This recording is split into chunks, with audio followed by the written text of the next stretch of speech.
welcome to Champlin Park High School. A great matchup in Northwest Suburban Conference boys basketball. Tonight it's the Park Center Pirates coming in at 13-4, and the top-ranked and undefeated Champlin Park Rebels with a record of 17-0. Hi, I'm Jay Wilcox, along with Ryan Iverson and Allie Mosley will join us courtside here tonight. And Ryan, what a fantastic year it's been for Champlin Park, as they've won some close games of late, but they've managed to stay unbeaten, including a really tough one against Park Center the first time around. Yeah, you bet. And I think the thing is that you didn't necessarily see them having this kind of year. You knew they were going to be good and talented, well coached, but to be 17-0, and also they've won 5 games this year by 5 points or less. So that tells you that their margin for error maybe isn't as great as a lot of number one teams, Jay, but they're getting it done and they're doing what it takes to win. So it's been a great year for them. Fun to see them play tonight. For the Pirates, they have been outstanding as well. They felt like the first meeting kind of slipped out of their fingers. They were up by 6 with about a minute and a half to go. It ended up going to OT, and they lost that one. But kind of an unheralded team. They had a lot of star power these last couple of years, a lot of new faces this year, but they are playing on a good night. They are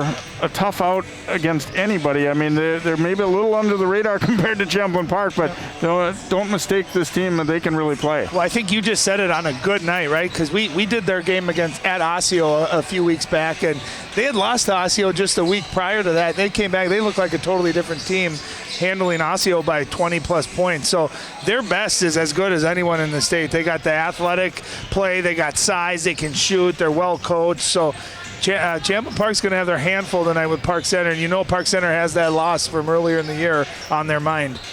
Let's talk about key players to look at in tonight's game for the visiting Pirates, who are going to go with Braden Carrington, the 6'4 junior. And he's a scorer, yes, but he can do a little bit of everything for that team, and a guy that's just really rounding into one of the better players around the state. Well, and he's getting some big-time Division I interest, too, and you can see why, averaging 16. But to your point, he does kind of what their team needs him to do. He's a great orchestrator. He'll find other guys if they have it going, and we've seen him take over games scoring the basketball, too. He's had some high-scoring games. So got that great height, great athleticism, plays great defense.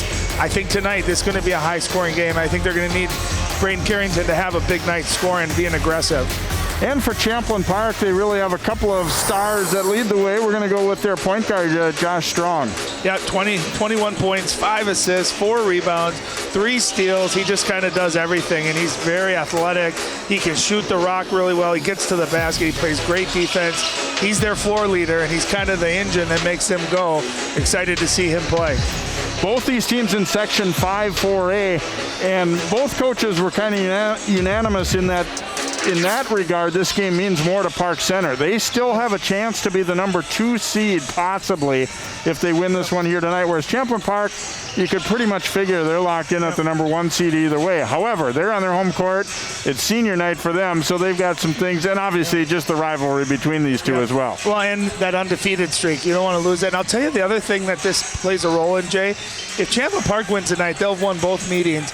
You go into that, if there is a third matchup in the playoffs, that's a little different because you kind of established that you have that team's number. If you split tonight, Park Center, if they were to meet Champlin Park again in the playoffs, got to feel like they got just as good of a shot to win. So I think there's a little bit more on the stake here, too, for Champlin Park as well. But Park Center definitely wanted to get some revenge tonight. All right, should be a good one coming up in just a moment. It is the Pirates and the Rebels here on CCX.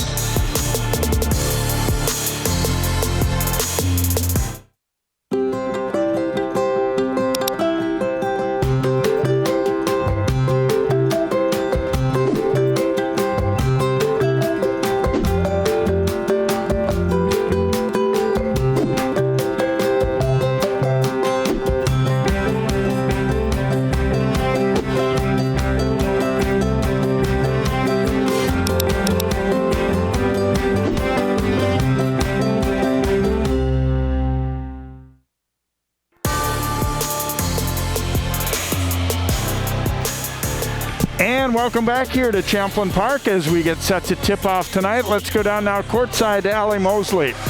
Hey guys, the overtime matchup between these two teams 3 weeks ago was hailed on the internet as an instant classic, so we should be in for a treat tonight. I asked both coaches, do you want to do anything different in this game from the last one? And Coach Tucker said, both teams played really, really well in that first game, but tonight they need to focus on ball control. They really need to limit Cook and Carrington, and when CP takes the lead, they need to keep the lead.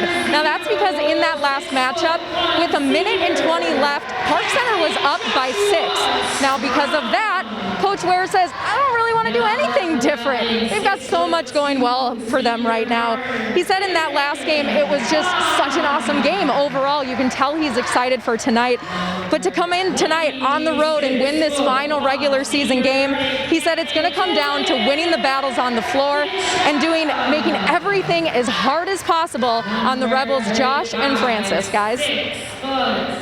Thanks very much, Allie. And both coaches coming into this one relaxed. They want to win, but they know that what lies ahead is what's really important, the section playoffs, which start in about a week. Let's look at starters for these two teams here this evening. It is senior night here at Champlin Park as well, so slightly different starting lineup than what they normally are putting out.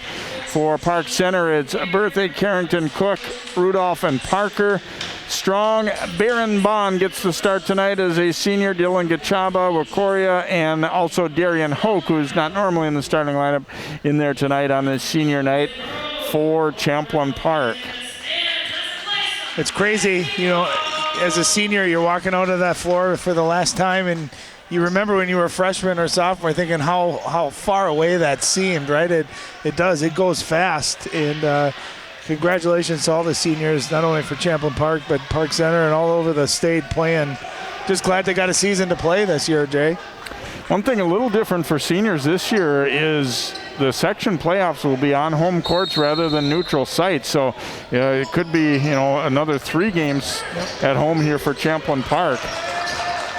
And Park Center likewise hoping to get at least 1 or 2.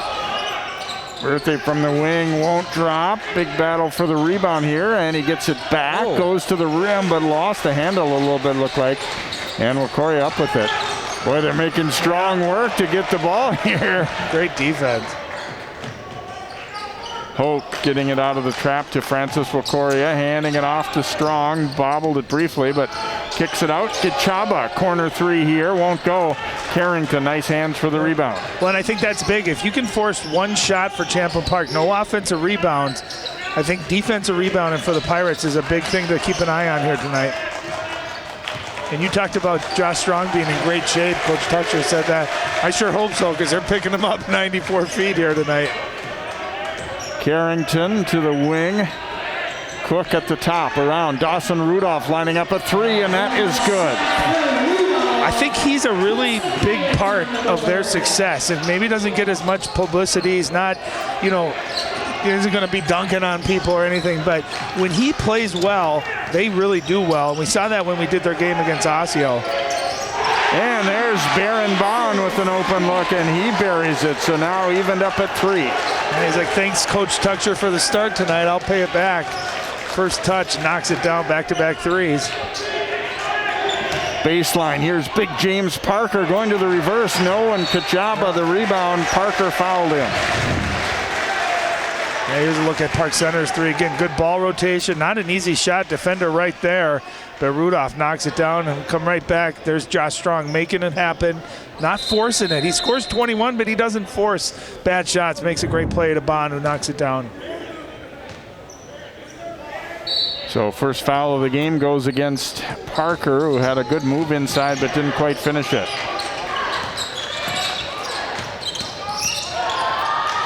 Strong back out to Wakoria. Gachaba puts it on the deck, splits between the defenders and scores.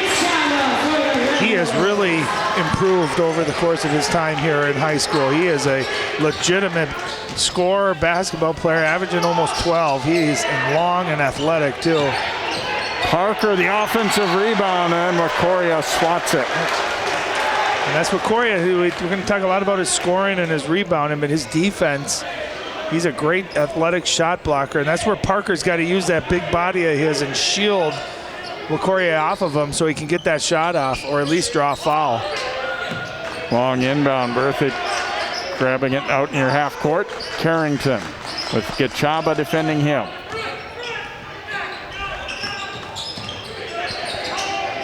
Rudolph will bring it back out top to Carrington. Tough shot on the run, no good. Wacoria, oops, they dropped the rebound, but it comes right back to Francis, and now Hoke will shoot it up. And that's good for three. Well, that's got to make Mark Tucker feel good. The two guys that he put in to give them a start as seniors have both made a three early on, and it's 8-3 Rebels. And good transition offense, just pushing it before that defense gets set up. And Hoke ready to shoot, buries it. Ooh, nice drive by Cook as he finishes with the scoop layup between defenders. What a tough shot. What a good-looking shot. He, all the way from the three-point line to the rim in one dribble, able to scoop it up. Great touch. Bond looking to attack against Rudolph. Pretty good D, but he scored it anyway. Well, he's 6'2", and Rudolph is 6'2" as well, but Bond's got that big body, used his physicality. Kind of a tough angle, but still able to hit a beautiful shot. And there's Carrington driving for the layup. Nice little touch pass. For just a second, I think Parker was worried that Carrington didn't see it coming, but he did and got the layup. Well, and he was cutting hard, so his momentum got him that little half step, and you can see how long he is, able to finish well in front of him. Strong gets the return pass. Corner three here, no. And Berthe able to get that rebound away from him. Now Rudolph. Parker out high. Park Center down by 3 here. 4 minutes into the contest here against the top-ranked Rebels.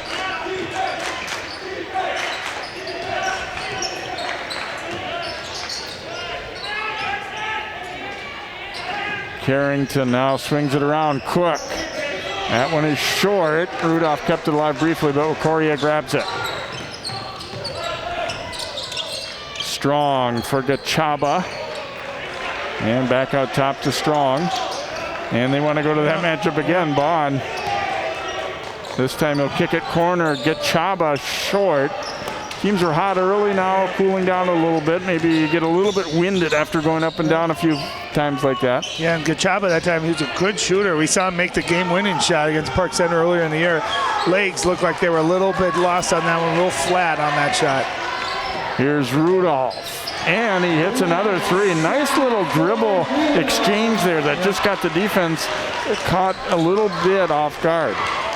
And then that's where guards, it's so big of what you do before you shoot. You got to get your feet and ready to shoot, so when you do get that opportunity, you're right into your shot, because the defense isn't far off, but great job by Rudolph being ready to shoot. Wacoria for three, and he buries it. He has added a outside touch to his game. Yeah, I'll tell you what, that's something that, 3 years ago, you would have just not seen that part of his game, but he's really developed it. And he's the outlet receiver there. Here comes Bond driving, but that one's blocked. Follow-up, though, good by Gachaba. Well, that's why dribble drive penetration is so important, because even if you miss or you get your shot blocked, the defense is collapsing. That allows those offensive rebounders to crash behind at that next level.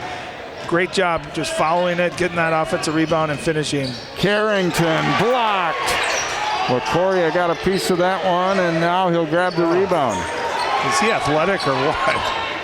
Gachaba kicks it corner. Hoke down low to Bond. Wacoria grabs the rebound. Turnaround try won't go. He gets it back again. Now Gachaba, offensive foul. Yeah, he definitely led with the shoulder and or elbow there. That one was a little too obvious to ignore. Yeah, nice job by Carrington holding his position, but to your point, Jay, watch him, you're going to see that shoulder duck. Anytime they see that, that's an easy call. And a great unselfish play there by Carrington drawing the charge. That looked like it was going to be a for sure bucket, right? When Wacoria got the ball down low, close like that. Park Center able to come away there, not giving up 2 points. Number 3, Robert Fan into the game for Champlin Park, along with 13, Adrian Mogaka. Both of those guys are normally starters. And Park Center with a change or two as well, as Amir Ahmadi, number 30, is in at that post spot. High-flying Leo Torber, number 13, and number 3, Leon Oganda. Torber is a dunker. Man, he can get up. Well, they call him the Jay Wilcox of their team. I think that's why. Carrington had it jabbed away from behind. Fan coming back the other way, drops it back. Ogaka. Oh, boy. Stop and go, and Fan gets all the way to the hoop. What a great change of speed that time. Kind of going slow and just burst.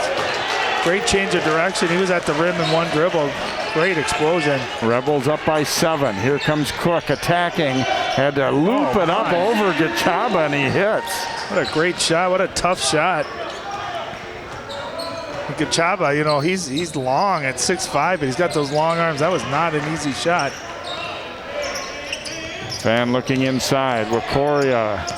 Nice feed. Oh, Gachaba had it blocked, though, as Oganda got there. I don't think he saw him coming. Great recovery by Oganda. Torbor going to the hoop. Ooh, almost threw it away, but Carrington up to get it. Cook, a contested 3 up top. No good. And Wakoria rips down yet another rebound. 10 minutes to go, first half. Champlin Park by 5. Strong, a long 3 from the top, won't fall, and Torbor rebounds. Inside, and the layup is good for Oganda. Great cut by Oganda. Strong came over, tried to get a block on it, but Oganda ready to go right up with it, able to get the basket. 4 in a row for PC, so the Rebels' lead has been trimmed now to 17-14. We get a foul on the drive. But I like how Park Center's defending strong, Jay, to start this game. They're really making him work, picking him up full court, and forcing him to shoot tough contested threes. Nothing easy to the basket. And that's what you got to do. You know, you're not going to stop great players, but you want to make them work as hard as possible for what they get. Comes into Iotaki, number 22, is checked in for the Rebels. Fan, ooh, going to be a block. Rudolph trying to draw the charge, instead will be called for his first foul. Good try there by Rudolph, trying to sneak in there and see if he can get his feet planted.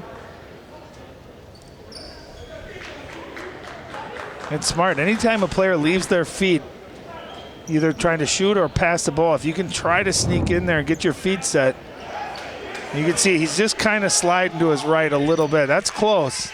Great effort.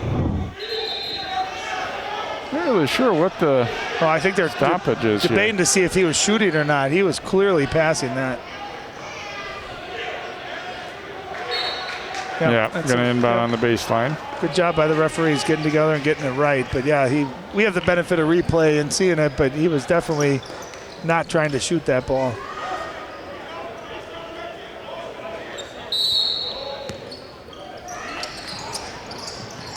Back out to Strong, and around the horn they come. Ogaka.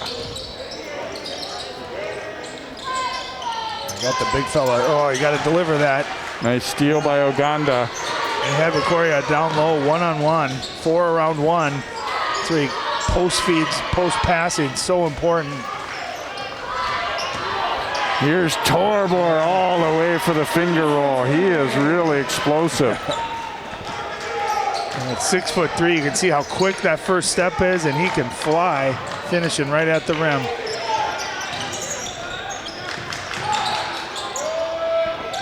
In and out there for a Fan, but there's Wakoria with an offensive rebound. Get it right back to him. There you go. Reposts, and the layup is good. That's what I think Champlin Park needs to do, is get him the ball down low. If they don't double, he's going to have his weight on there, and if you double, that's where you line up shooters around him. But you want to play inside out of a kid like that who's that great. So athletic, such good footwork too, and unselfish. He'll make the right pass. Illegal screen called there by Madian as you get another look at these last couple of buckets. Look at that Torbor just exploding. When you know you're quick when you can beat the help defense before they even get set up.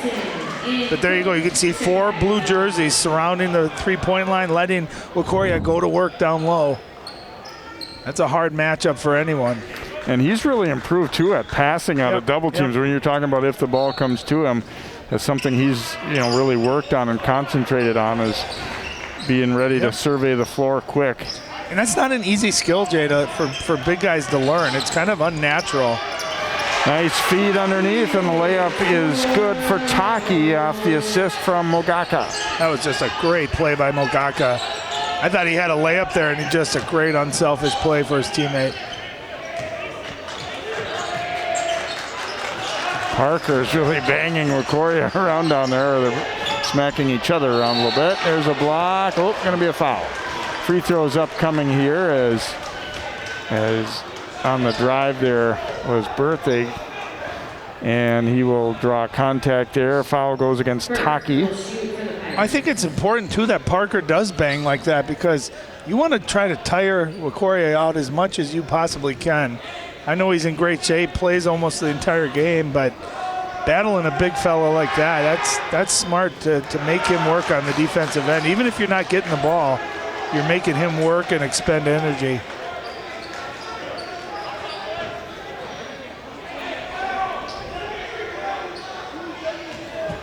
First free throw not successful. One more coming. This is the first free throws of the game actually here. And that one is good. So the Pirates to within 4.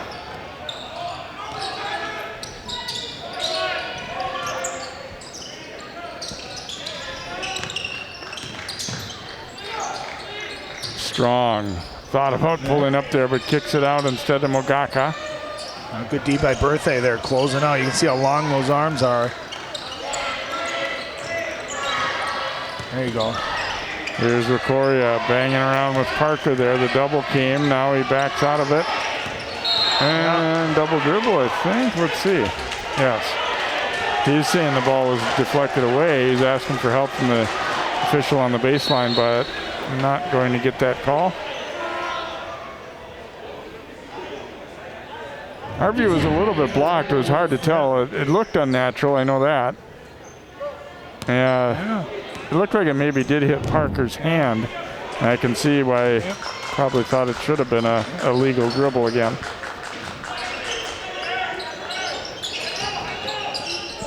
Cook giving it around. Torber cut off at the baseline, back out. Birthday shot fake.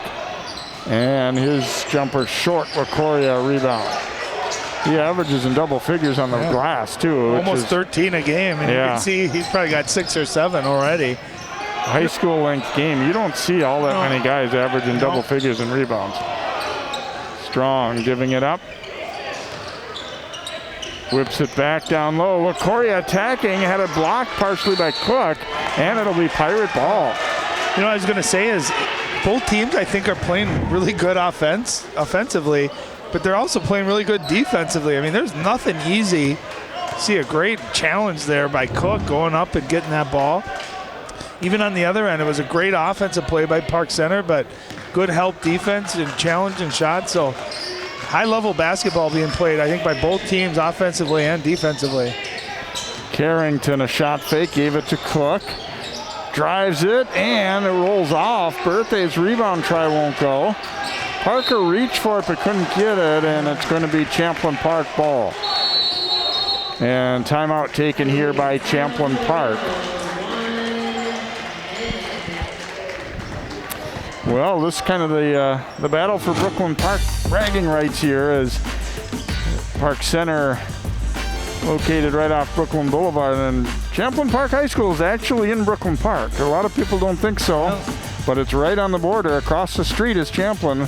We are actually in Brooklyn Park at the northernmost point of Brooklyn Park. So obviously a lot of these kids grow up knowing each other and probably see each other playing throughout the year and all of that too. So it makes it a good rivalry. I think tonight too, though, the fact that these teams are familiar with each other kind of made them more relaxed coming into this game. You don't see that like complete nervous tension the first time you maybe meet a team that you just have heard about and all that. I think they're coming with intensity and strong play, but they're not just so out of sorts because of that. Well, not only that, but I think there comes a lot of respect too. I think both of these coaches respect each other and what a good job and what good programs they have. I think these players knowing each other, knowing how good they are, good kids on both sides. So you're not seeing that edginess, that chippiness that you sometimes see in rivalry games. It just seems like we have two really good teams, good programs, just battling, playing good,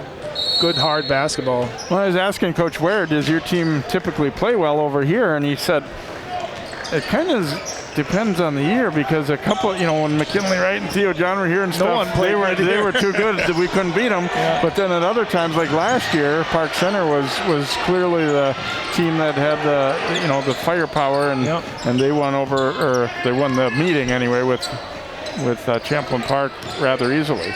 See, I'd like to see McCoy go to the basket quicker. I feel like he's holding that ball, and it's allowing Park Center to double him, and he's got to catch and go with his footwork and speed. I think that's what they need from him right now. Carrington weaving his way and gets to the hoop for the layup, his second bucket. Just that length. It's almost everywhere on the floor. These guys, one or two dribbles, they're at the rim. They got that great arm span, able to finish too.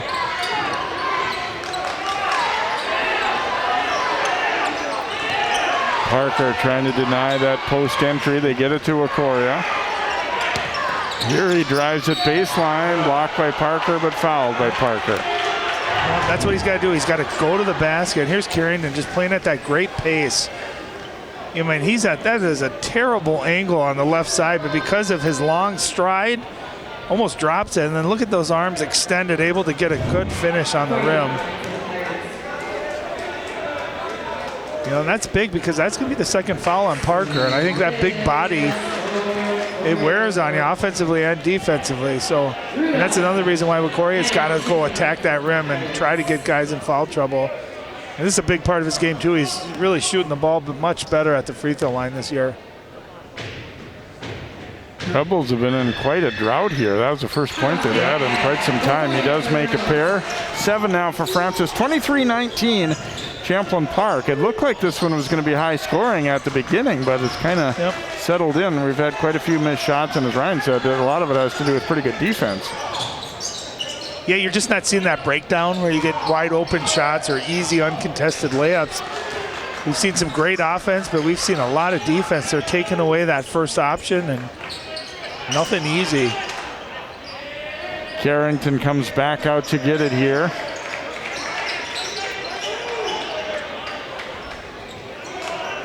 Four and a half to play in the opening half. Champlin Park's led all the way. They're up by 4 right now. Carrington forced that one a little bit, but Mannion will get the offensive rebound. Couple of fakes, goes up. Okoria still got a piece of it. He's an animal. He's just an animal down there. If there's a loose ball at the rim, don't you just feel like he's going to find his way to it? Great challenge, too, on that shot without fouling. That's another, there you go, going right to work. Goes by Madian and scores. And it's kind of interesting, too, because Okoria, they're trying so hard to bang him, and he's kind of, in a way, got to kind of stay out of that and not get caught up in the, the macho game where he's got to think he's got to answer physically. He just wants to go by him and score. Well, he's got to use his strength, which for his size is his quickness and footwork and slipperiness. And I'll tell you, if you can make that move before that help comes, then you're set. Interesting to see if Park Center changes how they're defending him, if they maybe try fronting him. To the corner, and Berthe is open.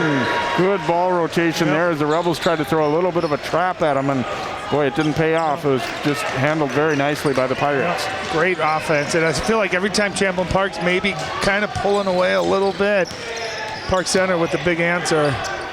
Okoria that time forced deep to the baseline and missed with that jump hook. Torbor is held as he tried to go to the hoop.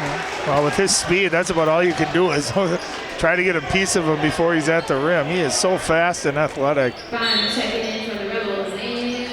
That's going to be number 2 on Gachaba. So they only have 3 fouls total as a team, but 2 of them are on one of their standouts, number 20, Gachaba. And he's so valuable to him because he's the kind of that third option, and you forget about him, but he's so long, athletic, and he can really shoot too.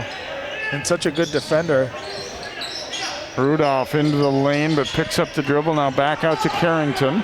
Carrington contested 3 there, won't go. Hulk the rebound. Yeah, I think Champlin Park will live with that. A contested deep 3. I think Carrington, his strength, he's so good with that length at getting to the rim or getting to that mid-range. Champlin Park will live with that. Bond back out to Hoke. He'll let it go, and it's good for 3. His second 3 of the night. Well, him and Bond both have hit 2 threes tonight. They've really brought that shooting from the outside. Nice response here by Champlin Park to get that lead back up to 6.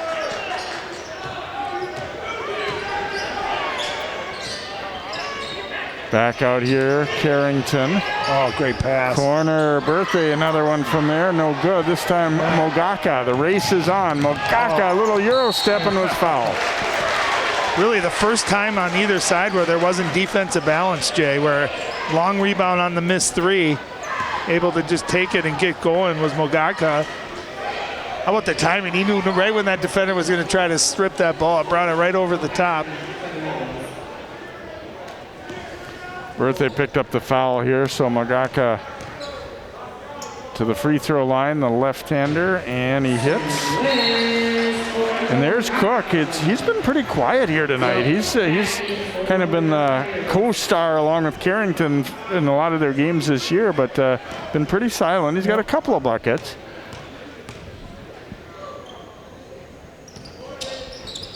And second free throw is also good. And Fan will come back into the game. So 8-point lead now, biggest for Champlin Park. A little over 2 minutes to go here in this first half. Yeah, and surprising. I thought, especially the way the game started, this would be 45-41, at the halftime here. But defense really picked up, and nothing easy. Champlin Park here switching to a zone. You got to know where the shooters are. There's one of them right there. Rudolph having a big night shooting the ball. Third 3 for Rudolph, and Park Center trims the lead to 5 now. And those are the kind of things that a coach will drive you nuts. You switch to zone. You've talked all week about who you can't leave open, right? And then the first play, nice moves. Great body control. First basket for Strong. All 5 starters now have scored for the Rebels as he little hesitation dribble and then got that left-hand layup to go. I think they figured he was going to pick up the dribble up top there. Well, I think if you're Coach Tucksher, and hey, you're up 7, and there's a nice answer too by Carrington. That's his game, I think. He's quick enough to get to that spot, and then he's got the length to shoot over anybody. But hey, you're going to be up 5 or 7 points, and Josh is only going to have 2 points. I think you'd take that. It's just a matter of time before he's able to get going offensively. Boy, there's a long reach of Birthday getting a piece of that one. Under a minute to go now in the half. Okoria across. Hoke. Not this time, and let's see who touched it last. It's going to be Champlin Park ball, looks like. Off of Rudolph. And again, there's that unselfishness by McCory, taking the double team, finding the shooter, and Hoke, who's knocked down a couple already, might got another good look out of it. Strong getting the handoff, will shoot it from the corner, but not this time, and Carrington grabs it. Pirates down 5 and have a chance to cut it closer as we approach a half minute to go here. Cook will give it back out to Carrington. Looks like they want to hold for 1. Or maybe not. Carrington will pull up. Not good, and Wakoria grabs the rebound. Oh, what hustle. Rudolph with the steal, giving it to Cook. They're not conceding that outlet to Strong, and there's Birthday from the corner. Birthday, that's all Dawson Rudolph with that effort.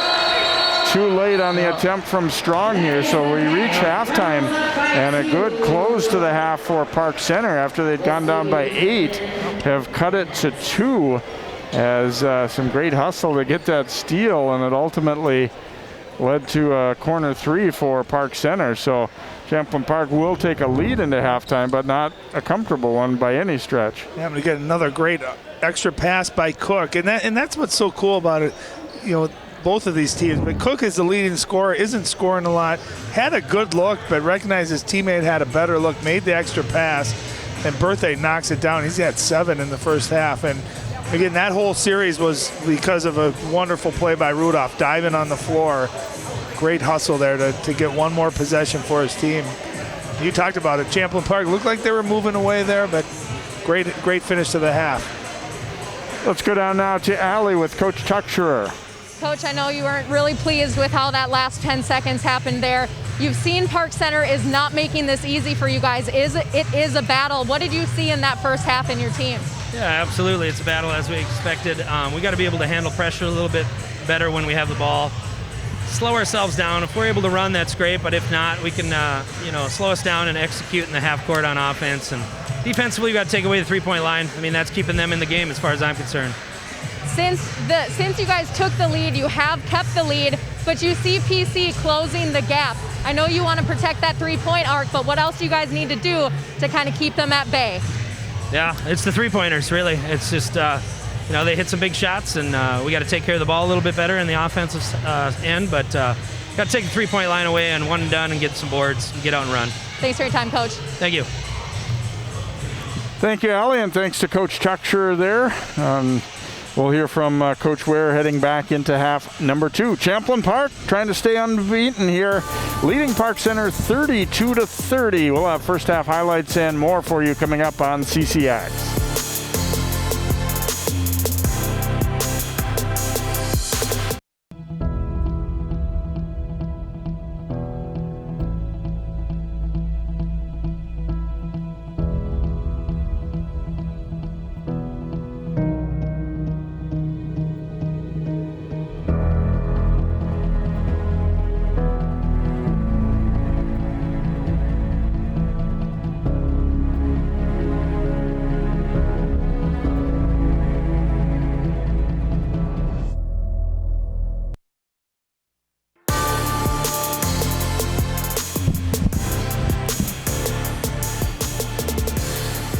Senior night here at Champlin Park, and boy, things have gotten a lot fancier than when I played ball. Probably you too, Ryan, with those nice pictures up for congratulations to all those seniors. We got a cupcake. Yeah, exactly.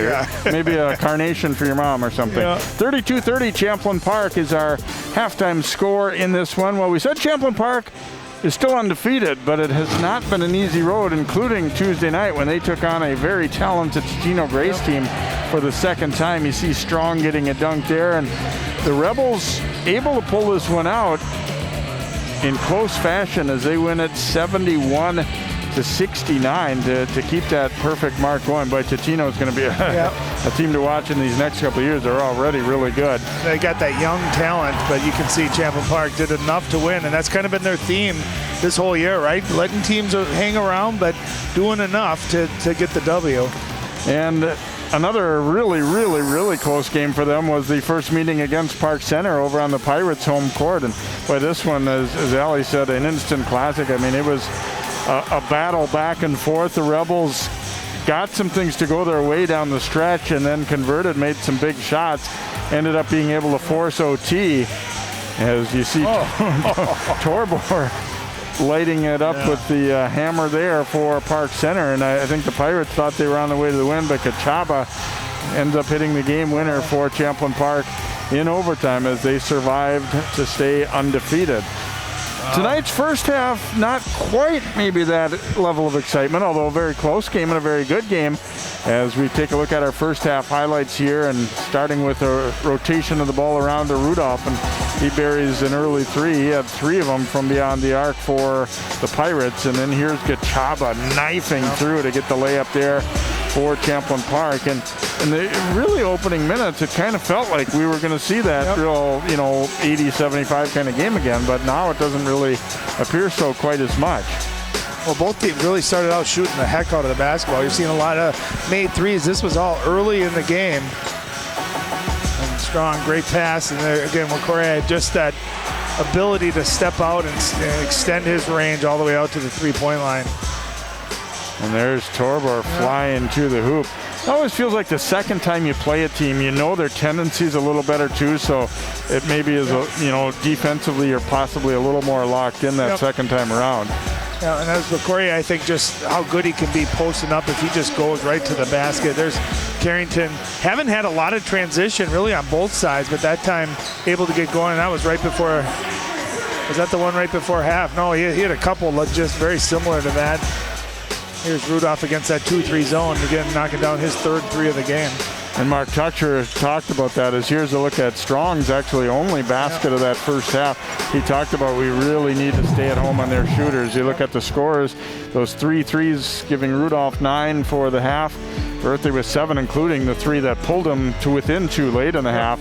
And Carrington has been his usual solid self with 6, Wakoria with 9, Hoke with 6, Bond with 5. Strong kind of noticeably absent from that list with only 2 points, and Gachaba only 4. So the Rebels still maintaining a lead without, major contributions offensively from 2 of their top 3 anyway. And same with Park Center. Cook not on that list. Carrington with only 6. So getting contributions from beyond just the superstars on both teams.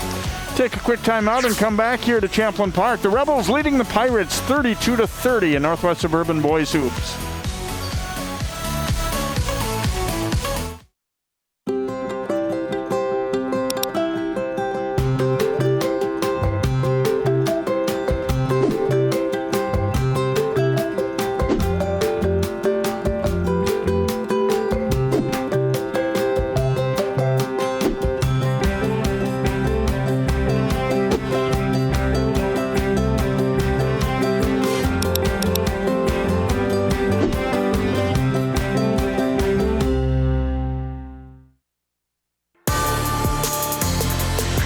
Welcome back to Champlin Park. Let's go to Allie with Coach Ware. Coach, you guys are absolutely battling out there. What do you need to do in the second half to take the lead and keep it to the final buzzer? Well, we're down 2 right now. We got down, I think, as much as 8, so I'm really proud of the way we competed, kind of fought ourselves back into making a possession game. I think in the second half, it's going to come down to just taking care of the basketball. We've been a little bit sloppy. Their pressures kind of bothered us some. So we got to just take care of the basketball, make sure we get a clean look every time down. But more importantly, we got to reestablish our post play. So that's what we're going to look to do in the second half. All right. Thanks for your time, Coach. Thank you. Thanks, Allie, and thanks to Coach Ware for taking a moment with us. And post play has not been something they've gotten a lot of, and they want to. I know he talked about that when we saw them earlier. That Parker being the primary one, he does have 2 fouls, and but they want to at least look inside and see if doesn't mean he's going to score it every time or whatever, but you put more pressure on the defense, you draw more fouls, better chance for offensive rebounds, I think, too. And not only that, but we've seen Parker, great footwork. We've seen him be effective offensively down at the block. So interesting. I hadn't thought that, and hearing him say that, it makes sense, right? Make Wakoria guard him. Maybe you get him in foul trouble as well. And if you are successful, defense is going to collapse, and maybe you can get some of your shooters some better looks too. So interesting to see kind of the adjustments made really on both sides here to start the second half.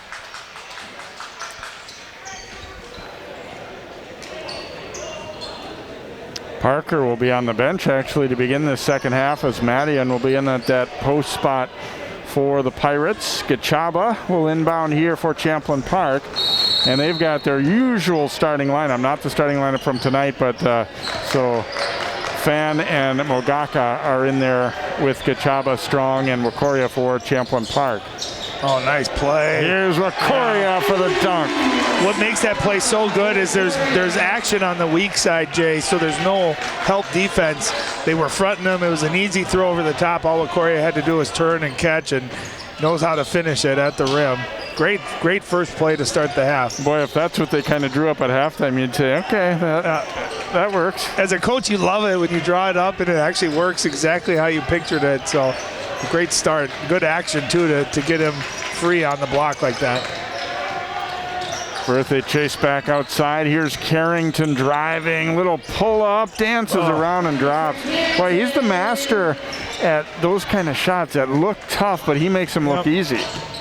Here's a drive, and Mogaka will go to the line. Rudolph will be called for a block for the second time. That time, I think he was definitely too deep under the hoop. And still moving, but here's that play. And again, you can see the weak side post flashes high, and that defender goes with him, and that leaves an easy throw over the top. And to your point, you know how hard that shot is, Jay? You're dribbling as hard as you can to your left, one-handed, with the defender draped on you. He makes it look easy. You're right. There's nothing easy about the talent that it takes to make that shot. Free throw is good there for Mogaka. And the thing about Carrington, too, some people take tough shots because they're not good enough to get really open. That's not what's happening with him. They're a strong defensive showing comes, and you know, he adjusts. He's able to adjust. Yeah. Sometimes people kind of live and die on those like really awkward, tough shots, and that's not what he's doing. I'm not explaining that as well as I could. I know what you're trying to say. He's taking what the defense is giving him, and he's just talented enough to take that shot and make it and do it repeatedly. Parker coming right back in. Yeah, let's see if they do try to get him established down there. He's got a smaller defender on him right now. There you go. Back out to Rudolph. Little shot fake, and the floater won't go. Fight for the rebound. Parker and Wakoria. And we'll get a foul on Wakoria, it appears. And that's a great example of what Coach Ware was talking about. They went to Parker. He had it for less than a half a second. He kicked it out, and he developed offense just by playing through him in the post. So I think sometimes people think post play means you got to score and be dominant. No, you play through the post, and it generates good offense. And inbound there to Birthday as they got Wakoria to turn his head a little bit, and he wasn't ready. 36-34. Heads up, whoever the underneath out of bounds passer was, I couldn't see it there.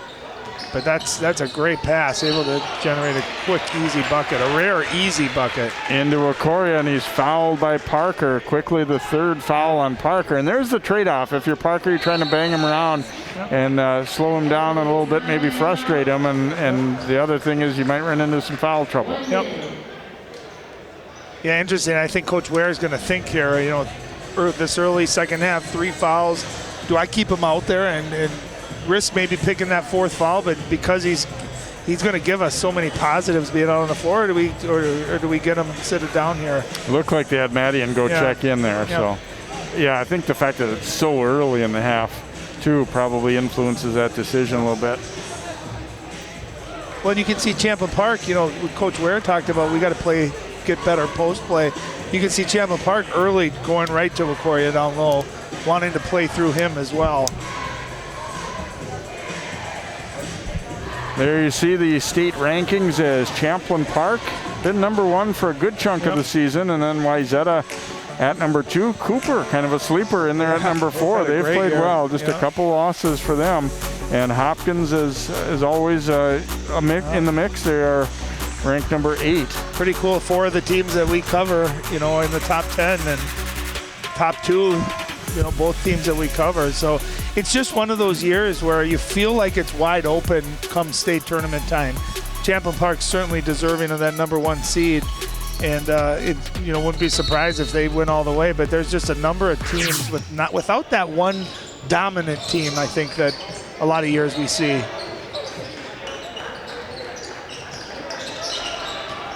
Rebels by 2. Mogaka, a little shot fake. Nice Dishes, and Gachaba rises up for the dunk. Again, just great defense, but what great offense, right? Quick ball movement, a great first step there, and just a great pass and a nice finish by Gachaba. Getting our second dunk already here in the second half. Cook driving it. Gachaba with the block. Oh, nice look ahead. Here's Fan, had it blocked. Strong there, though, for the putback. This is that little mini run here for Champlin Park that we saw them do in the first half. Every time they got to 6 or 8, Champlin Park or Park Center always had an answer offensively.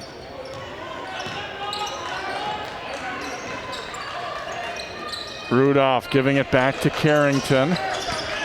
Got a little bit of a screen, but Gachaba the block, but it was a foul. He got more arm than ball there, it looks like. Yeah, it's going to be 3, too, on Gachaba. So let's see if he'll check out here. You would probably think so. Yeah, and that's one of those, you want to contest those shots, especially with the length that he has, but you can't get close enough where you even give the referee an opportunity to call foul. You never want to foul a jump shooter, especially on a 3-point shot. Carrington missing the first one. And now they do realize Gachaba's got 3, and Taki will come in. He had a good couple minutes. I know he's checking out, but had that dunk, had a great transition pass there too. And defensively just challenging everything. Even though that was a foul, he's still challenging it. Oh, was it only a 2-pointer? Only a 2-pointer, okay. Yeah, hard to see in that far corner there. It looked like it was a 3. So Champlin Park up by 5. Strong gets it and goes. Ball was tipped a little bit as he started to go into his motion though, so he missed the shot. Here comes Carrington. Foul. But see, even that's against most teams, Jay.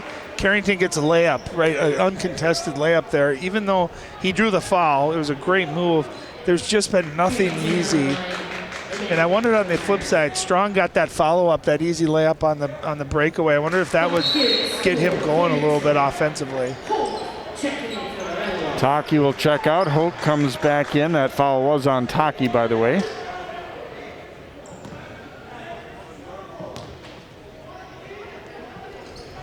Carrington's second free throw is also good, so he goes 3 out of 4 here early in the second half. The lead is 3 now for Champlin Park.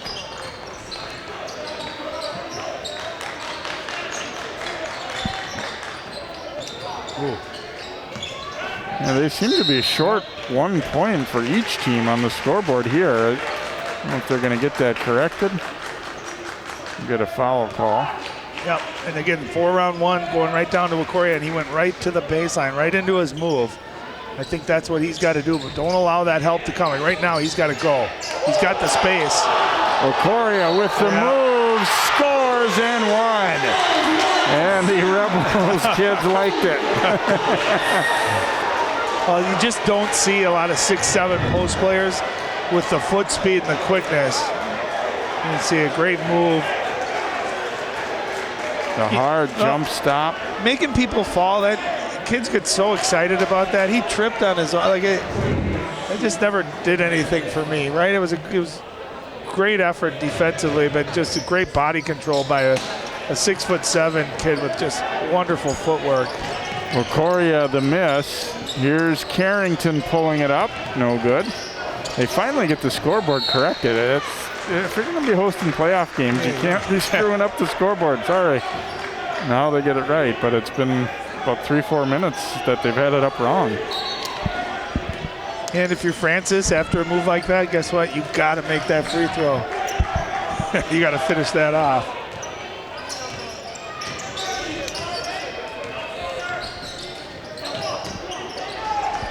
Madian bringing it back out for Carrington. Now Rudolph. Oh, nice cut. Berthay's layup rolls around and stays in. That puts Berthay at 11 points in double figures, but looked like there was nowhere to go. And Berthay, great cut there right at the last second. Strong over to Mogaka. Wakoria flashing free at the edge of the lane. Spin move there. Hoke will give it back out to Strong. Good recovery by Cook, though. He made that into a tough shot. And tipped in, actually by Berthey. I guess Wakoria will probably get the bucket, but I think it might have been more the defender that hit it. And again, great offense, good defense. Well, everything's well contested. 2 guys going for the ball. You get that unfortunate tip there for Park Center. Madian giving it back to Cook, but he missed the layup. Cook thought he was fouled. Strong pushing it. Yeah, I thought Cook could have finished with the left on the opposite side there. Might have had a cleaner look at it. Strong missing. Mogaka up for the rebound, then had a block. He really got up in the air, but good recovery defensively too by PC. Yeah, you can see 2 guys going for it, and Berthay, I think's hand was the last one on that, but of course credit goes to Wakoria. Yeah, and he did get both his hands on it too, so it was legit. Now they're having trouble with the scoreboard again, it looks like. Should be 44 to 39, I believe. Jay, run down there and let them know what's going on. Allie, get over there.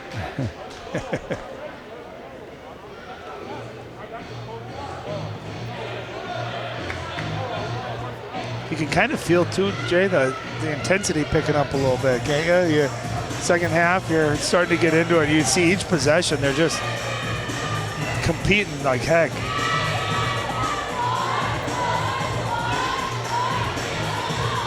Gonna have to take a minute to sort this out, it looks like. There's an official score, but then I think they're conferring with kind of seeing, does the book match up? The book, rather than the physical electronic board, is the official score. Well, going back a year or two, or 60, 25 or so, the guy sitting next to me here had quite a career at Eden Prairie, and we had a chance to cover him the section championship game against Hopkins at the U of M Pavilion, which was a fun venue. They don't use it for high school games anymore. Yeah, that was a great environment, great crowd, great game, close game. A lot of talent on that floor too, and I hit that big three that put us up, and then Jared Nunes hit a couple of free throws right there, and that was one of my few losses that I can still remember. There we go, many moons ago. But I'll tell you, that's what's so fun now broadcasting these games, is those are memories that stick with you the rest of your life. I can still remember that game vividly, and now we get to do these kind of games where they're just classics and so much talent, a lot of fun. That was great memories. Thanks for pulling that highlight, guys.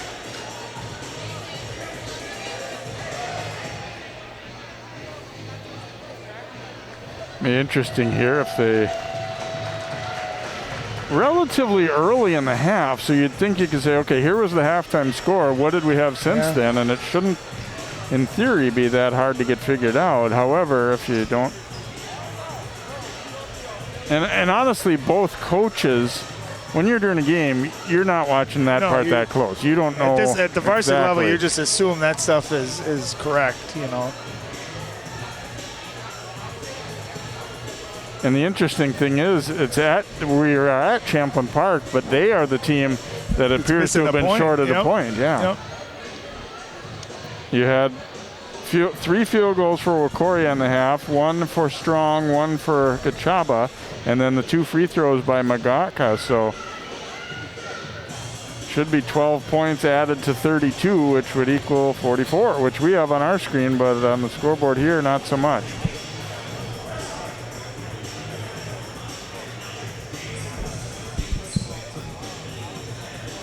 Yeah, keep an eye on, too, when you have a pause like this, you know, what team kind of can jumpstart again quicker, right? Which team stays focused and gets back into playing, too.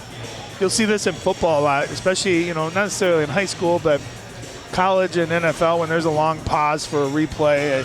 You know, what team could just stay on task, stay ready to go? And Coach Ware now trying to make sure that they're not getting – you know, when you're on the road, the natural feeling is that are they jobbing us a little here or something, but it should be 44. Well, and the other thing about it is we don't have any situation where was it a 3 or not a 3. We haven't had any question on that, which usually when there's a score issue like that seems to be the case. Yep.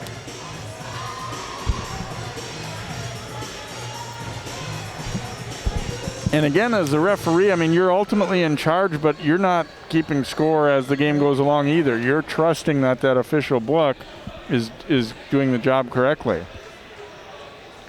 And it's one of those things where it's just hard for a coach. I mean, you're ultimately just going to have to accept whatever they decide, but at the same time, you're trying to make sure that you're not just listening to the other team's score or any of those kind of things. No, but you can bet that going forward, someone from Park Center will be either keeping book on the sideline or and at least watching over. Normally, you would think that they would also be doing so. Yeah.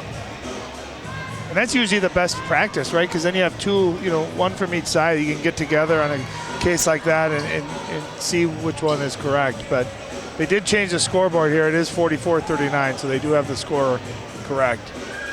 And even though Park Center right now doesn't want to hear it, everything that is correct. Yep.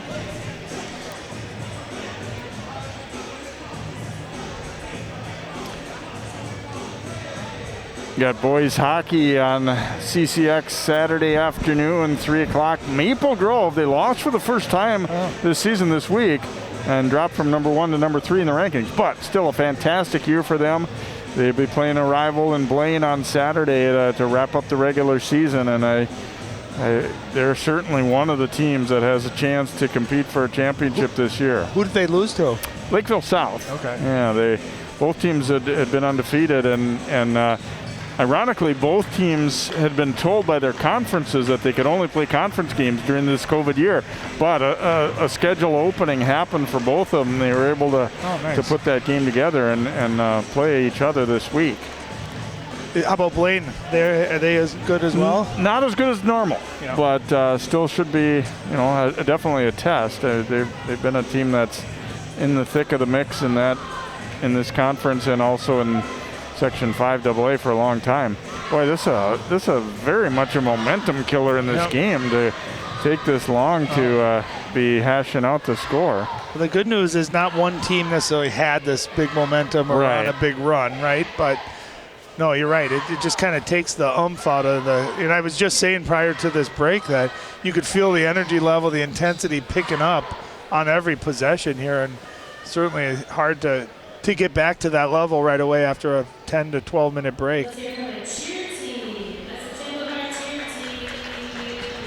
Good thing that we're getting back to playing. Otherwise, we'd have to watch that old highlight again of Edenbury Hopkins.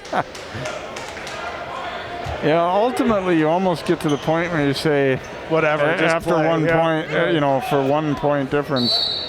But again, like I was saying, Park Center, not happy about it, but it was the correct score that they put it to. And Strong scoring off the inbound. Oh, good, nice setup. You wonder if that was drawn up during that break, but looked like he was going to come left off of a LaCourrier screen. Instead, back cut, got a layup out of the underneath out of bounds. Rudolph into the lane, little turnaround, no good, and rebound by Fan, and here comes Champlin Park. Strong. Tough shot there, no good. LaCourrier tried to tip it up, and it will be Park Center basketball. LaCourrier thought his arm was held there, but the Pirates will get it. And again, you got to give the Pirate defense a ton of credit tonight. Josh Strong, 21 points per game. Everything has been challenged. There's just been nothing easy. And that's what you want to do. You want to take away that other team's best player, or at least make them work as hard as possible, and they've done that tonight. Carrington, the drive, but it's tipped up and in by Cook. Yeah, it looked like Rudolph. Or Rudolph, I'm not sure who they'll give that to. Yeah, Cook, it looks like. And again, that's that dribble drive penetration, able to draw defenders, able to get that follow-up offensive rebound. Great dish there, but LaCourrier missed it inside, and then a foul on Strong. And his birthday hits the court hard.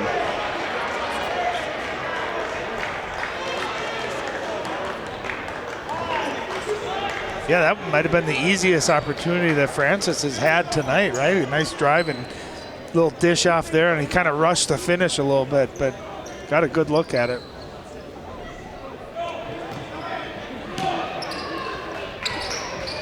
Pirates down 5 as they inbound here. Carrington with Strong on him. Forces a tough shot, but guess what? Braden Carrington didn't mind. He can make that. And that's a case where Josh Strong was in great defensive position, but Carrington at 6'4" just has the length to shoot over him. And again, making a really tough shot look pretty easy. That's just great offense. LaCourrier into a double team, got a little chicken wing there, but missed the short shot. Well, he created a good shot. He just left the shot a little bit short, but he got a good look. Carrington that time was too tough. Rudolph got it back though. Rudolph stepping into a 3, and it's good. Rudolph, here comes Park Center. They tie it up, 7 in a row. How big has he been tonight, Jay? Not only scoring with his 12-point, but hustle plays there, getting the offensive rebound, which led to him hitting the 3. You saw him right before half get that big steal that led to another 3. Those are big points. Mogaka will pull it back out. Gachaba, I think, getting ready to check back. Well, no, maybe not. Not quite yet. He's on the bench with 3 fouls for the Rebels. Fan will pull up from 15. That one's a brick. Chance for the Pirates to take the lead. Here comes Carrington down the lane. Had it knocked loose, though. And timeout, Park Center. He was close to getting all the way to the rim for another one of those great layups. Someone's quick hands got him, but here's Rudolph after the offensive rebound. Keeps moving. And one rattled around, but went down for him, and he has been huge tonight, really. Scoring, rebounding, defense, hustle. He's done a little bit of everything for Park Center. Yeah, and off an offensive rebound like that, that's where you can get a little lost defensively. You know, everybody's kind of getting out, thinking about getting in transition the other way, and all of a sudden you got to find your man again, and they didn't do it. You know what? And the reason is, it's pretty fascinating if you watch, is shot goes up, you teach, as a coach, you teach your kids to box out. Even if you box out, you end up standing and watching. And once someone does get a rebound, if it is an offensive rebound, that instinct is to watch the ball. And offensively, you saw Rudolph, he didn't stop moving. He got it, he kicked it out, relocated, and it's a great time to get open threes off of offensive rebounds. But again, you know, Champlin Park up 5, kind of had the momentum going their way, and every time tonight it seemed like that Park Center has responded in a big way. So Parker coming back in with 3 fouls for Park Center. Gachaba not yet for Champlin Park. He's still on their bench. Carrington will inbound as Park Center looks to take the lead. Berthe from the corner, in and out. And Wakoria lost it, but Strong gets it ahead now. Magaka. They'll look to try and punch it inside, but pretty well defended. And see, that's where I think they got to get it to him. He's open. They wait too much. The defense able to collapse. When Coria's open, there you go. You got to get it to him. Now you got the, Goes up, won't get it to drop, but a foul on the Pirates, and free throws upcoming. Let's see if they'll get Parker again or no. Nope, going to be Berthe this time.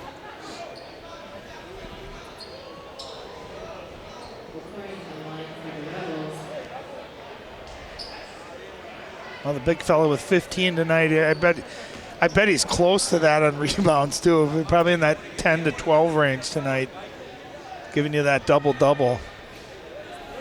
Free throw bounces around and drops for Francis. He's 3 out of 4 at the line now. And the Rebels go up by a point. Yep, going to play at California, San Diego next year. A lot of talent on this floor tonight. A lot of people will be watching in college. 2-point lead here for Champlin Park after Park Center had stormed back to tie it with 7 in a row. Berthe baseline drive and rises up to score. Great move. Yeah. How good has he been? And I thought when Coria was there, I thought maybe he wouldn't challenge him, but he just went right over the top. Beautiful finish. Strong finish.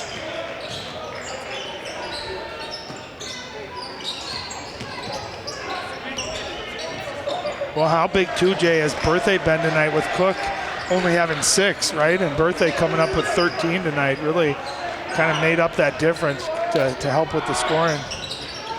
Strong will shoot up a 3, no good, and Parker the rebound.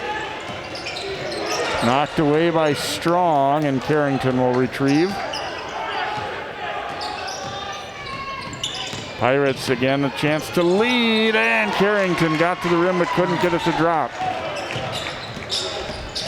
Mogaka dropping it over to Strong, and we get a travel.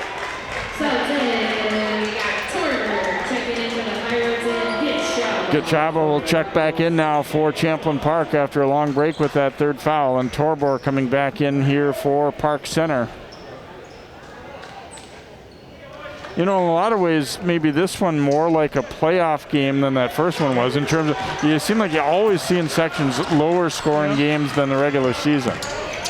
Torbor driving it and in and out. So 3rd time they've had a chance to take the lead and just not quite been able to get it to go. Well, that was a quick move. Strong was foul. Great right to left cross. And I'll tell you what, by him hanging in the air just a little bit, able to draw that contact. Yeah, and I think Champlin Park, if they're going to win this game tonight, they're going to need his scoring. They're going to need him putting the ball in the basket. So good to see him being aggressive there. Berthe picks up his 3rd foul for Park Center.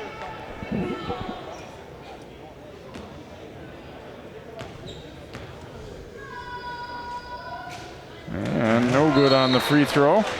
Yeah, just jump shot just looking a little bit off here tonight for Josh.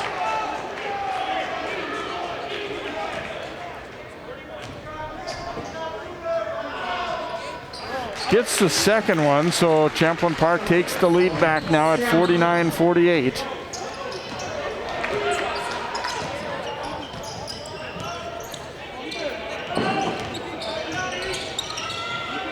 They jump over at Carrington. Here's Parker going to the hoop. No good, but he'll draw the foul.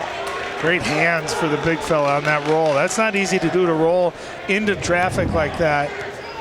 Generally not worked out well when they've tried to double the ball like that, and fan will be called for the reach-in foul there. And a great job, too, by Parker to kind of slither his body, not getting an offensive foul. Able to, great hands by the big fella. No good on the free throw. Parker looking for his first point of the night, trying to tie it up here if he can get this second one to go.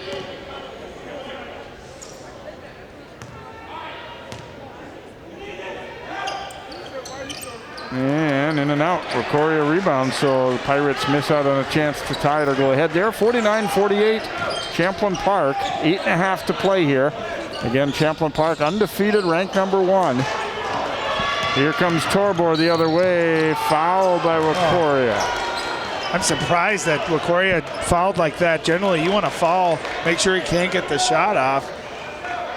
And Torbor almost got a chance for a three-point play there.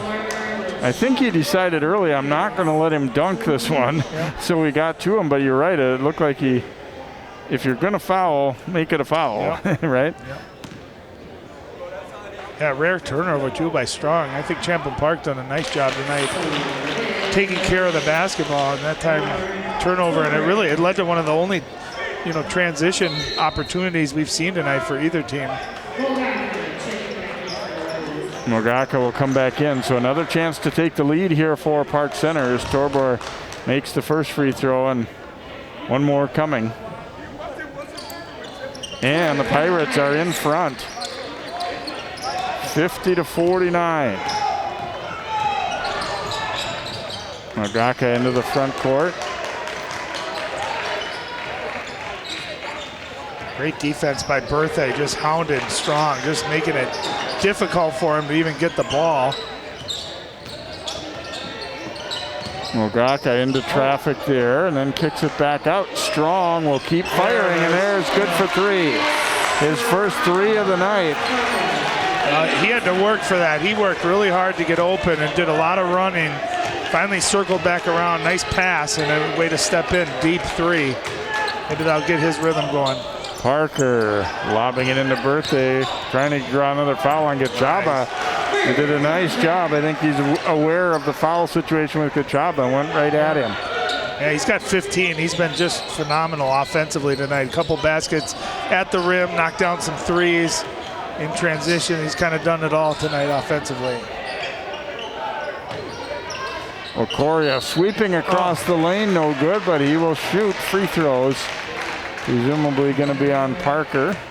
It's crazy, isn't it? He went from one side of the lane all the way to the other with one dribble. He's got such good footwork for a big guy. They get Parker on that? Yeah. Be his fourth. Yeah.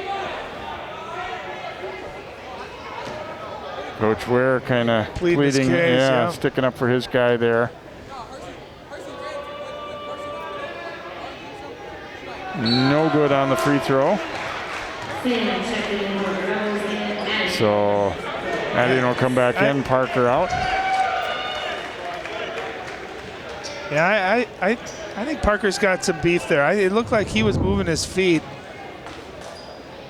Yeah, that could have been an offensive foul right there too when he led with you know what? That right hand came down at the end. That's what it is. Yeah. I was going to say, I thought he played pretty good position defense, but you could see that right arm moving forward, and whether that should be a call to foul, it's easier for a ref to make that call when they see that.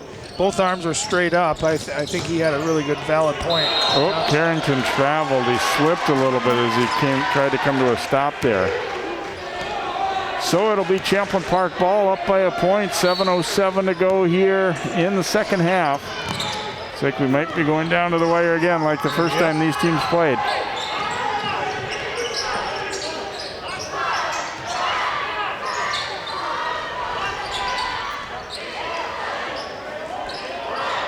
Here's Fan.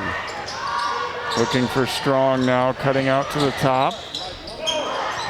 Okoria will give it up. Fan looking for a three, no good, and run down by Gachaba in the corner. Yeah, great hustle by Gachaba. He came all the way from the left side of the floor. Oops, turnover there. Strong got caught in the air, and then he reads the pass very well. Gachaba. I'll tell you what, that's what makes Strong a special player. He turned it over, but didn't sulk or pout, went right back at it, got the ball back.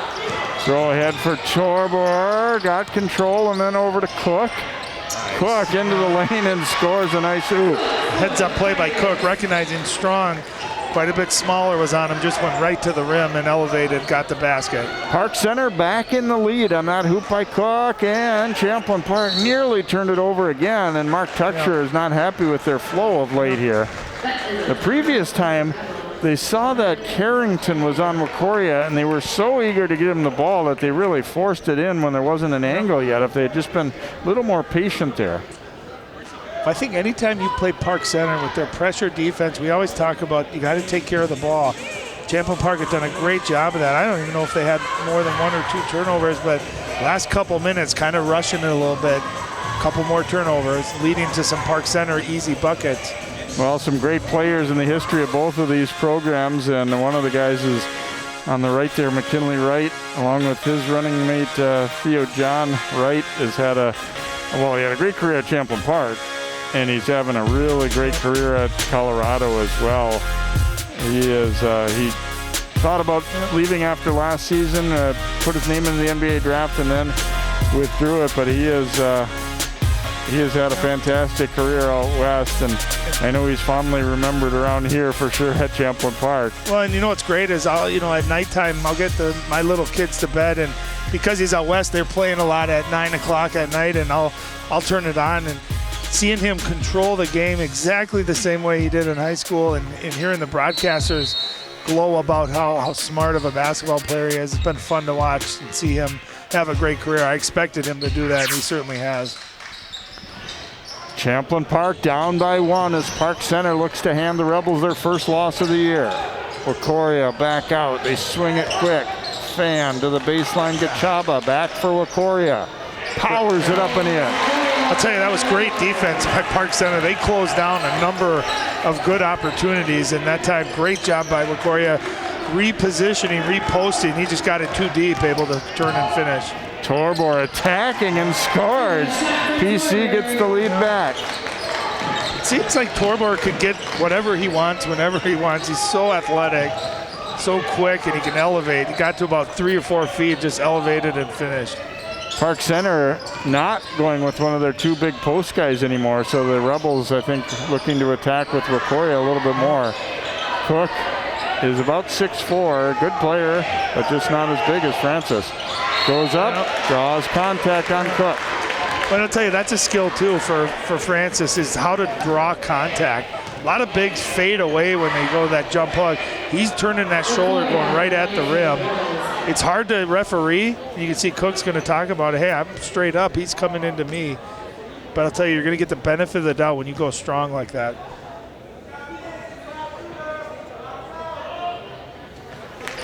Free throw is good to tie it up. Wacoria trying to give the Rebels the lead. I know exactly what Cook is feeling on that play. What else could I do? Yeah, right? exactly. But it'd be interesting to see with Coach Ware how long he waits to bring James Parker back into this game, especially if Wacoria is able to get buckets here over the next minute or 2 with Parker on the bench. So Champlin Park back in front after the 2 free throws. 1-point lead for the Rebels. Torbor driving it and scoring it again, and he looks like he's ready to just take it over, right? He really is, and he kind of just comes up with the big plays when they need it. He's so athletic. Here's Gachaba looking to answer, and he does. Yeah, we haven't heard much from him offensively. Had that dunk early in the second half, but that time just went coast to coast, and you're seeing both teams matching each other here. Rebels get the steal. Fan with the layup. Good answer by the Rebels here.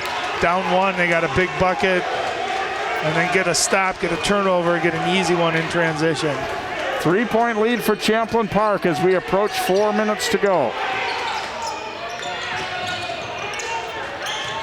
Rudolph driving, Macoria with the swat. Great offense too, great move, able to get to the rim, but it's so hard to come across like that without fouling. Look at the long arms by Macoria. Watch him finish. You see there's no contact with the body either. That's an unbelievably athletic play. And Rudolph does everything right. You finish away from the defender, you use your body, but sometimes length and athleticism can just overcome it. Well, and one of the things Mark Tucker talked about halftime is we need to, there are guys that want to catch and shoot. We need to make them Close drivers, yep, and that's Rudolph in particular. Yep. First half, they might have been a step slow. That would have been a three-pointer, but you're right. They're closing. They're running people off the three-point line. To be honest, I'm so impressed with both teams defensively, how they play, how they close down. They make everyone work for every point. It's been fun to see that. Carrington will give it to Rudolph. They're switching on those ball handoffs out to high. Torbor, he might just get out of the way and let him go. Yeah, there you go. Spinning to the hoop, and no good, but he was fouled. I don't know how you stay in front of that, do you? I mean, it's unbelievably quick. I'm going to say maybe you and I together couldn't, right? Well, and on top of it, he's 6'3", so he's not a little guy, and we know he can fly. That's good defense again. That's just really good offense. Some question as to who this foul was on. They put it up on the board on Macoria, and he was pleading his case saying it wasn't me. I think they're conferring with the official now. Yeah, he did reach in. I mean, you could probably get either one of them. Yeah. Pick your poison, but both of them reached in there. And that's one of those, I think it's so tempting to reach, Jay, but if you just get a hand up, make Torbor make a really tough shot instead of bailing him out with the foul, but I know it's easier said than done.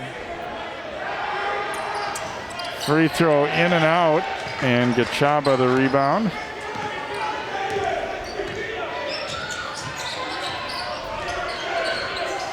So the lead is 2 for Champlin Park. Gachaba driving it. No good, but he was fouled. And let's see if it'll be Cook.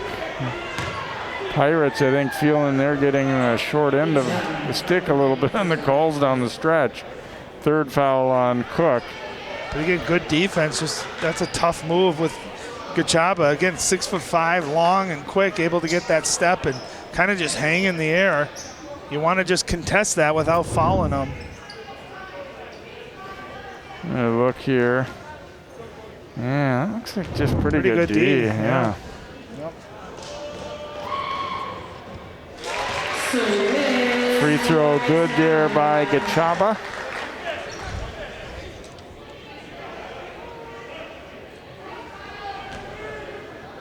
Try to make it a 2-possession lead here. They're up 3 right now. Second one also good for Gachaba. He has 10 points. And kind of brought it here the last couple minutes, picking up with his energy. He's that third player for Champlin Park that is special and explosive.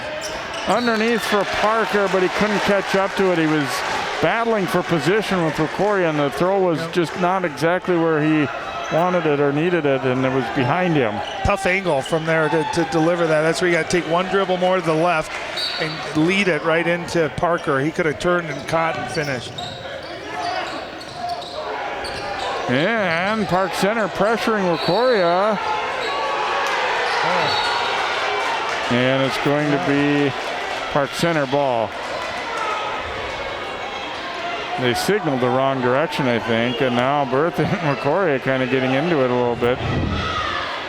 As Macoria was saying, he was pushed out. I think the official meant that it was Park Center ball, but just signaled the wrong direction. And that was big. That's a 4-point game. If Champlin Park able to go down and score and maybe kind of take control of this game a little bit. Instead, great pressure defense, able to get another possession and just let this gentleman use his athleticism going right to the basket. Torbor the miss, Parker the rebound, but then put it on the floor and they take it away. Here comes Strong to the glass. No good. Okoria the rebound, and he's fouled. What hustle by Okoria following Strong. Great contest by Park Center. Nothing easy again. And this is a great move by Strong. Look at him go right into it. Carrington does a great job at challenging without fouling. And that's just a gentleman that wants it right now, going after that ball like he's an animal.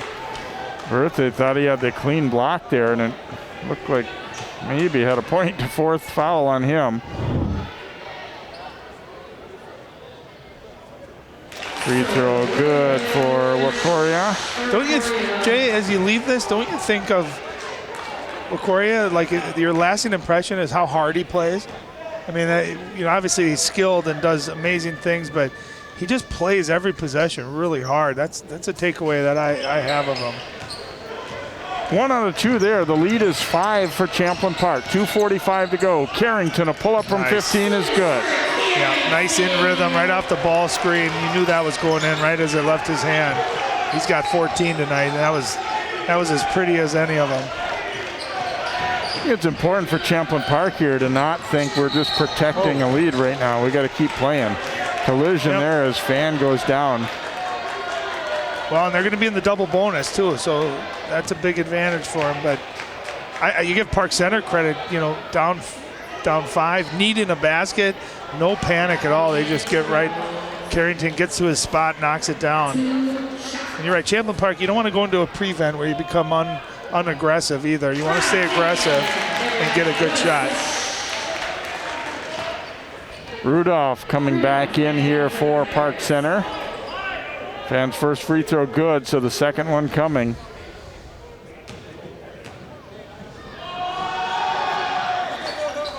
No good on that one. So Pirates down 4 as they'll hit the front court here with Carrington. I wonder if they go back to that high ball screen with Carrington.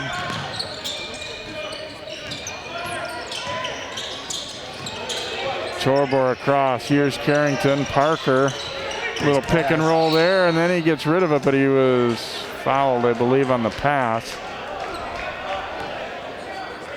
Well, that's going to be bonus.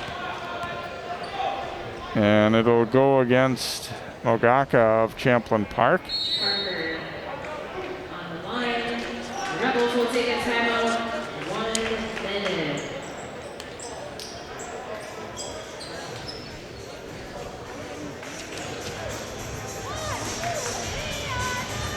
So timeout taken here with 2:07 remaining, and Champlin Park in another nail biter here, leading it by 4. They've won all 17 of their games, but some close ones along the way. As we said, overtime with this Pirates team the first time around.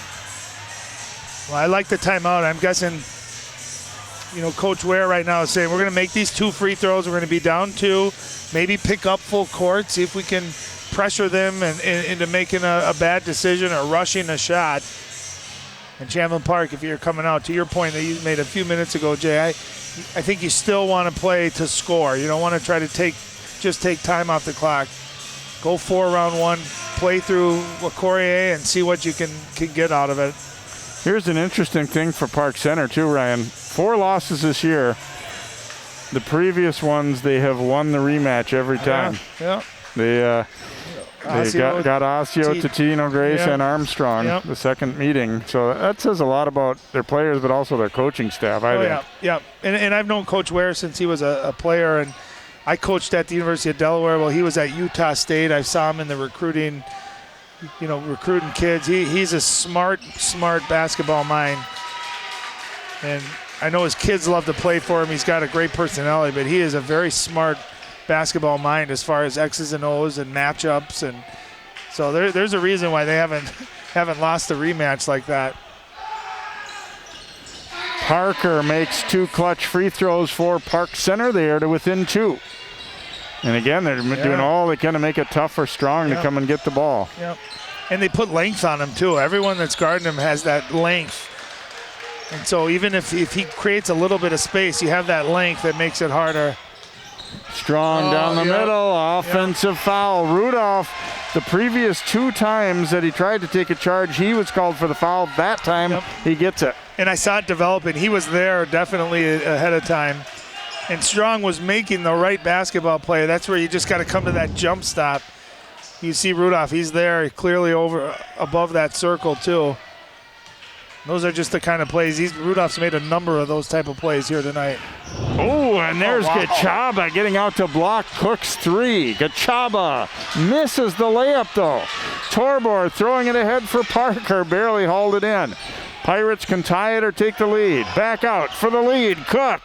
Short on the rim with that one. 3-on-2 the other way.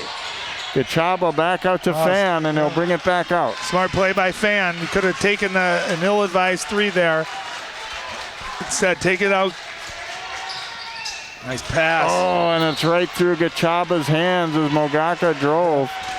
And it will be again Park Center ball with a chance to tie or lead. Yeah, there was a little bit of zip on that pass too, and I think Gachaba maybe knowing that he was going to be able to maybe dunk that one, so you start getting your eyes up at the rim, you take your eyes out the ball and down to it. And I told you the intensity, you can kind of feel it. It feels like a playoff game.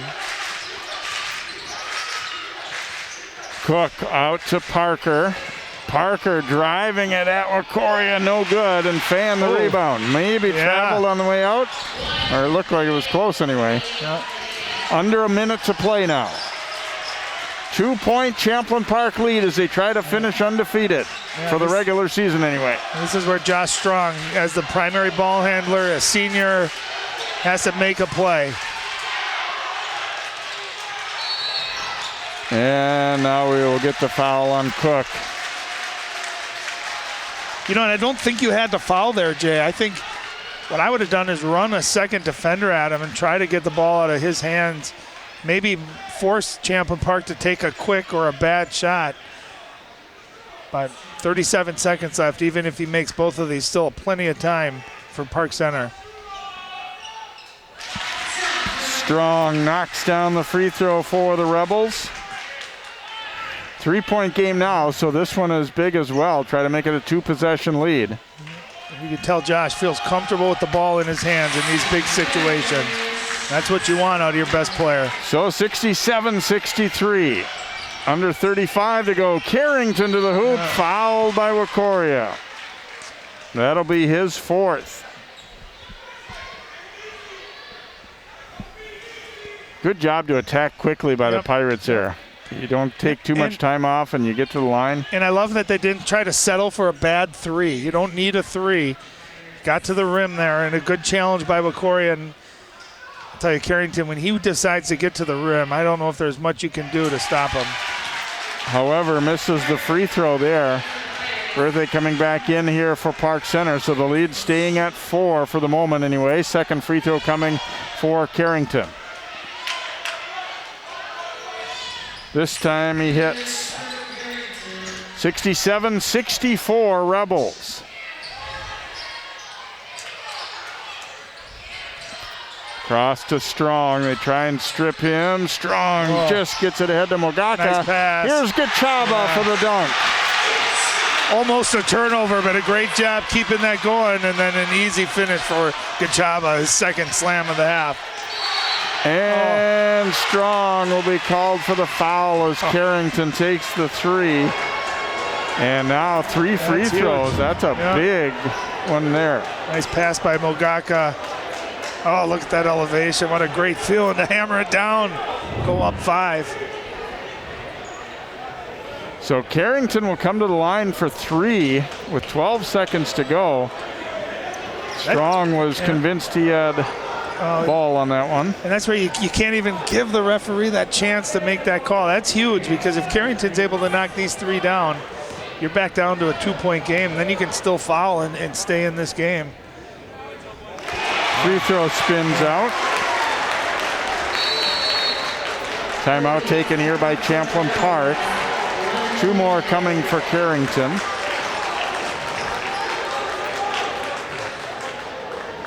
It's been pretty much as advertised here in this kind of battle. Maybe more of a defensive game down the stretch, but again, kind of more playoff-like what the teams are going to have to face when you get against some of the other top-level competition. Well, I know I've said it, but I reiterate, both of these teams, playing at a really high level, I think. Defensively, offensively, talent on the floor at all positions, athleticism everywhere, toughness, you know, smart plays, effort. It's just been a fun game to broadcast tonight. And unlike earlier in the season, we don't have just moms and dads in the stands too. A lot of students here to. So the energy feels a little picked up and heightened as well. Absolutely.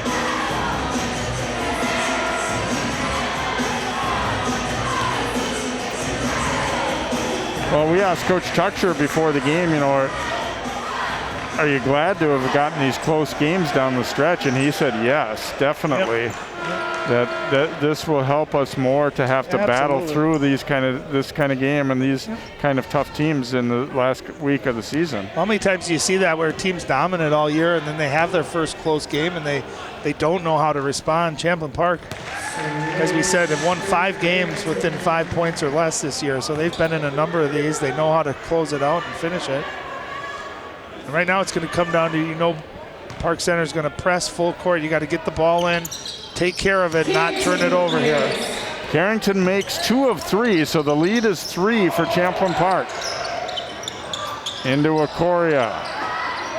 And he is fouled. And that's where it's so tempting, but you can't foul, right? You got him pinned. Maybe you can get a quick turnover there. You know, he was in a vulnerable spot there on the baseline, really nowhere to go.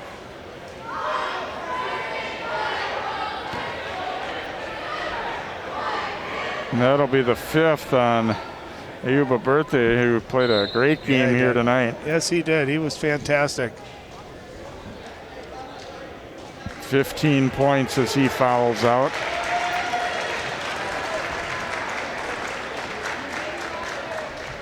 That's 5 fouls for Bird. Parker checking in. Parker will come back in here for Park Center. Now these free throws obviously very big again. Ocoria, the lead right now at 3. If he can make even just one of them, make it a 2-possession game, and time is starting to be not on Park Center's side here, obviously, but if he can't make either one, well, then they're very much in business. But he makes the first. Big time free throw. And again, just his shooting form has just increased so much over the last couple of years. So now he's a very respectable free throw shooter. And he gets them both. 25 now for Ocoria. 71-66. Looks like Champlin Park is going to stay undefeated here. The miss there. And Rudolph will take a foul. There's Gachaba grabbing that rebound. I'll tell you, you know, a player, we're obviously talking a lot about Strong and Ocoria, and rightfully so, but Dylan Gachaba, I think, is a major factor for the Champlin Park team when he's playing at a high level, just with his height, his rebounding, his ability to finish. If he can shoot from deep, he can play great defense. He can match up with the length of Park Center. So I think he's a big part of Champlin Park. What they've done and how far they're going to go might be dependent on how well he plays. Free throw is good, so a 6-point lead for the Rebels here with a couple of ticks left.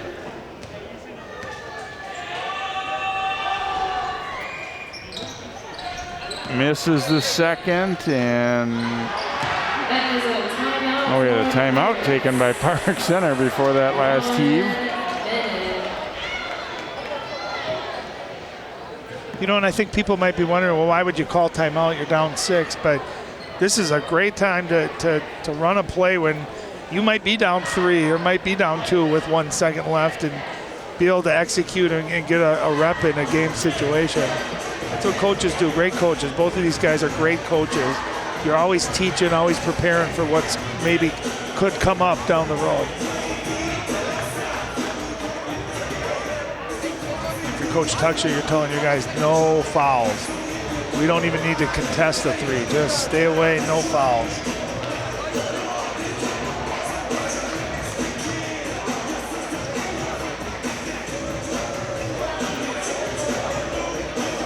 How many rebounds do you think Francis had tonight, Jay? That'll be 15 or so, I think, right?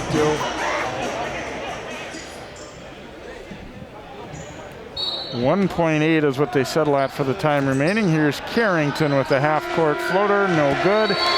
And it will be Champlin Park finishing off the regular season undefeated with another close victory here as they defeat rival Park Center 72-66. And Ryan, kind of a cliche, but I think it really is the type of game that will help both teams to be ready for these late game situations and stuff when the playoffs come around, which is right around the corner now. We just got this is the end of the regular season and playoffs. And they're both in the same section as well, of course. And if you want to look at it from a couple of things, Park Center might be couple kids in foul trouble and some missed free throws away from this game being, going their favor. So they know they can compete with the #1 team in the state for sure. And they got a lot to be proud of. I thought both teams played at a really high level tonight. It was a fun game to see. I don't think anyone wants to see either of these two teams in the playoffs, to be honest.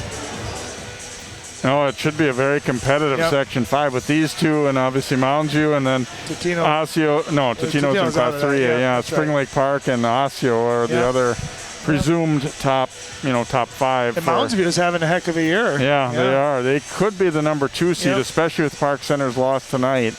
But we'll have to see how that sorts itself out on the weekend. But either way, I think these teams are both very much competitors to take that section championship. I don't think there's any doubt about that. Let's go down now to Allie. She's joined by Francis Wakoria. Francis, tonight was an absolute battle from start to finish for you guys. How were you guys able to pull this one out down the stretch and get the W? We stick to our defense. All season, that's what we leaned on. Our defense, trusting each other and making sure we're getting hands on everybody and getting stops and securing rebounds too. With 6 minutes left in this game, the lead changes started going. It got really intense out there. What was it like playing in those final minutes? It was good. We're used to doing stuff like that. We purposely made our schedule so we're playing tough teams at the end to get ready for sections and stuff like that. So yeah. The last time you guys played 3 weeks ago, you guys won by just 2 points. How did this matchup tonight differ? We were just making sure we got hands on shooters because last time we didn't do a good job of that. In this regular season is now officially over. You guys are gearing up for the playoffs. What are your expectations or kind of hopes for your team as the #1 team in the state moving forward? Just make sure we keep our foot on the gas pedal because there's going to be teams wanting to beat us, and we got to make sure we come out every night hungry. Congratulations on a great performance tonight. Thank you. Francis. Thank you, Allie, and congratulations to the Rebels as, again, they go 18-0 here in this shortened COVID season, and they will enter the playoffs as the top seed, no doubt, in Section 5 4A. Park Center gave it a heck of a battle, and I don't think you could count them out in the playoffs as well, for sure, as they will get set for Section 5 play as well and finish at 13-5 in the regular season. Well, hope you've enjoyed tonight's broadcast, and look for more playoff action coming up as well in boys basketball on CCX. Champlin Park 72, Park Center 66 is our final for Allie Mosley, Ryan Iverson, and all of our crew. I'm Jay Wilcox. Good night from Champlin Park.